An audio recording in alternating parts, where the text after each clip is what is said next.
Lord be with you. A reading from the Holy Gospel according to Matthew.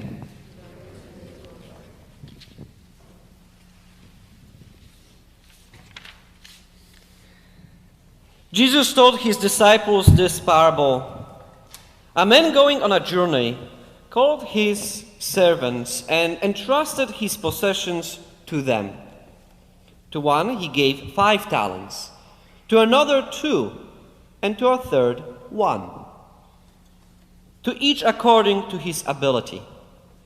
Then he went away. After a long time, the master of those servants came back and settled accounts with him. The one who had received 5 talents came forward, and bringing the additional 5. He said, "Master, you gave me 5 talents. See, I have made 5 more." His master said to him, "Well done, my good and faithful servant. Since you were faithful in small matters, I will give you great responsibilities. Come, share your master's joy." The Gospel of the Lord.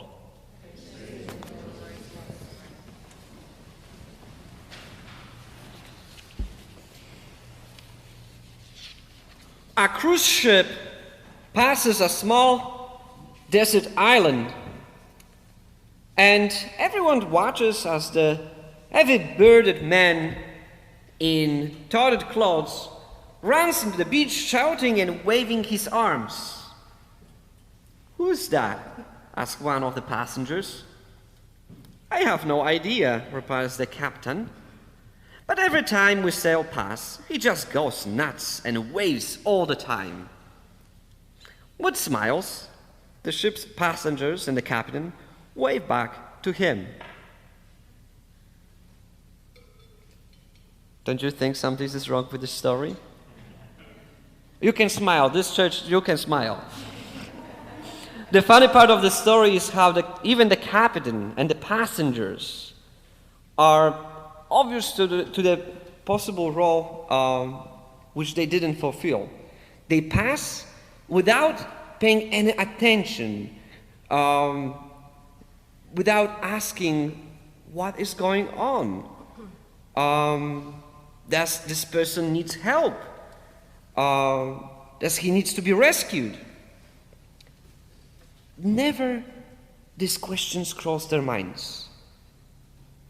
The ship's people do not see the responsibility they may have for this fellow. In today's gospel, Jesus tells a parable of the talents, which illustrates our responsibility to use our time, our talent, and our treasure. To put it simply, we are asked to give the hours of our day, our gifts, our interests and skills, our resources, both financial and otherwise, for the good of others. When we see someone waving, our responsibility is to respond. The captain and the passengers do not even consider how they may be of use. Jesus' parable praises the ones who are using what they have for the greater good. Today in the gospel, he applauds those who take initiative. He even goes so far as to thank the fellow for being a good and faithful steward. You see, a steward is the one entrusted with the Lord's possessions. A steward is the one who is loaned with all gifts and is asked to use them for the Lord's work. We are Christian stewards because all that we are and will ever have is the gift from God. We are also asked to be faithful stewards. And this sounds good, but it is not easy to be a faithful steward at all. Why? because it's often not glamorous or even what we would ever want to do. Our first reading speaks about the good wife in the book of Proverbs. And the good wife gets up early, cooks, cleans, sews, goes to market, works, and then she does it again. Yes, our routines. And in our life we have these routines. Each of us, in our own way, know the burden of routine. We have our own tasks, our own daily challenges, our work that we need to endure. Endurance is the word that represents the strength we need to do what we do and to do what sometimes we don't even wish to do or want to do for the long haul. Endurance is the last grace of hope. See, even when our prayer of hope is honest, recognizing the difficulty that we face each and every day, when our prayer is open to God's grace, and we invite God into our situation, and when our perspective shifts with God's vision, we may still not feel the hope we desire. This is why the grace of endurance is the last step. Sometimes we need to rely on God's grace of endurance, which gives us just enough of what we need to get the job done. I wish that I could share that in my experience, the grace of God is so overflowing that endurance becomes a joy. But this is not the case. Sometimes our consolation is not a change of thought or feeling or our situation, but only the strength to do what is at hand. To do what is at hand even when we have our gritted teeth and with tear-stained eyes. As long as we are responding to those waving their arms in our lives. And when make an attempt to be of assistance, we are fulfilling our role as faithful stewards and taking responsibility to do Christ's work. And sometimes we may not even feel like doing it. But during this time when we respond, God is giving us everything what we need to endure. During this time of health crisis, we know how challenging it is to do anything. First, there are those who are isolated, unable to touch or be touched, visit and be visited. This is a true heartbreak that calls for the grace of endurance. The others, they're braving risk, as do the healthcare workers who enter dangerous zones for the public good and who are serving those in need. This is a time of great economic challenge for so many here and globally. These are all the burdens. So now, more than ever, the routines of every day call for the grace of endurance. Because everything takes twice as long and perhaps twice as less satisfying. And we don't see the end. And perhaps this is not only my own experience. If it's not yours, tell me. And I heard from so many other people. I know one religious sister. She had already problems with walking before, but she is right now in the hospital.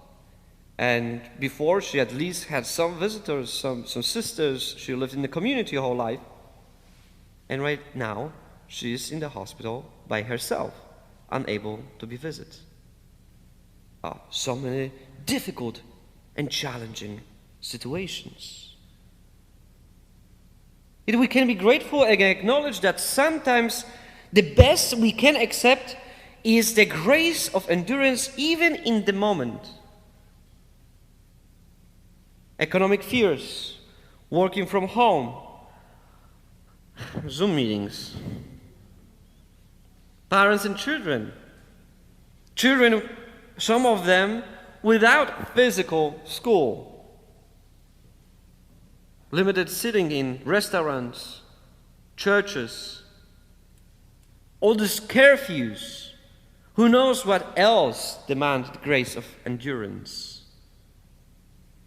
The good news is that when we are honest and open with God in prayer and we seek a change of perspective, we are giving the grace of endurance. The perspective that helps us to give the grace of endurance is that when we continue to do our work as faithful stewards, and when we love for the love's sake, or just because it's the right thing to do, we are standing on the holy ground. We are on the holy ground when we work to endure, when we act on the grace of endurance. Our eyes, our lips, our ears, our hands, our feet, our whole beings are suspended in the grace of holiness.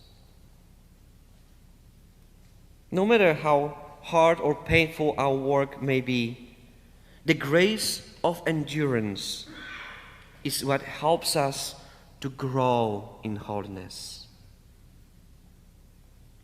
We recognize that whenever we are doing the most mere routine task, or maybe a robotic surgery, we are doing Christ's work and are therefore on the holy ground. When we use our time, our talent, our treasure to do Christ's work, we receive the grace of endurance because we act as children of light in the great darkness, as we heard in today's second reading. When we bring light in the word and deed, when we are love in action, we are not only on the holy ground, but we ourselves are growing in holiness. Working within the perspective of being on holy ground, it transforms the mundane into the sublime. Let's now, for a moment, jump back to our original story about the waving man on the island and the ship passengers as an example of changing perspective and the grace of endurance. We recognize that the passengers and the crew missed the opportunity to take responsibility and to be faithful stewards to help the fellow. And yet, do we really understand completely what was possible with God's grace and with multiple perspectives? This is a little speculation which demonstrates the needs for reflection and prayer before jumping to conclusions, which limits our ability to experience the God's endurance, this gift of grace of endurance. In one case, the person on this island may have been miserable, wanting the rescue, desperate, yet he received perhaps the grace to endure. And we know this much. He had enough grace to wave to each passing ship. The grace of endurance is just enough for the moment to do something. The second scenario could be like this: that he might have been completely content. Perhaps the man chooses to live on the island and is just wanting to say hello. Why not? Cannot that be a possibility as well? Or the third case scenario, it is that he might have been really wanting out, and each passing ship might have broken his heart, because broken his isolation because he wanted to do it. And yet the story may continue. Maybe one day a medical book washed ashore, and he read it, studied it, almost remembered, and became a doctor. And a little later, a book of agriculture was washed ashore, and he became a very successful farmer. Then, one day, the ship sinks and all the passengers swim to the island where he could now care for their wounds and grow the food for them and save them. Would he regret his years of isolation, knowing that he could help so many people with the skills that he have acquired on this island in isolation? Perhaps yes. We are able to endure only through one thing. We are able to endure through prayer, which gives us a perspective that we are called to be faithful stewards, and not only walking on the holy ground, but quite truthfully growing in holiness through our work and through our sacrifice and through our being love in action and trusting in God's providence. Because sometimes we don't see where everything is going. But this cannot stop us to be love in action. And perhaps this week we can be sure that we will see someone waving their hands at us. If not literally, then at least figuratively. May we have the grace to ask ourselves how we may be faithful stewards. What gifts of our time, of our treasure, of our talent are needed to help? Or perhaps sometime this week it will be us in need, waving our own arms. May we have the grace to pray and ask God in what way we need to be rescued. How can we be open to God's grace of endurance? Whatever our situation, we are on the holy ground, growing in holiness. So I invite you right now, please reflect prayerfully on the following song called Holy Ground.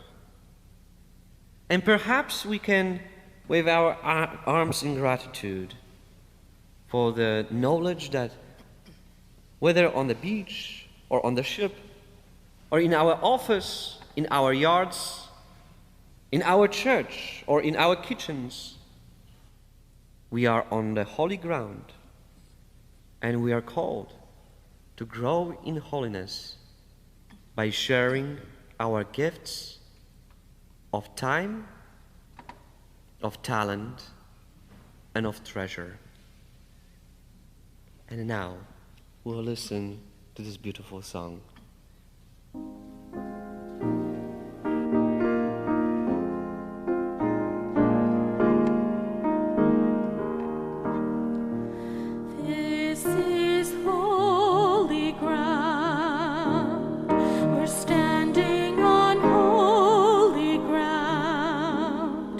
For the Lord where he is.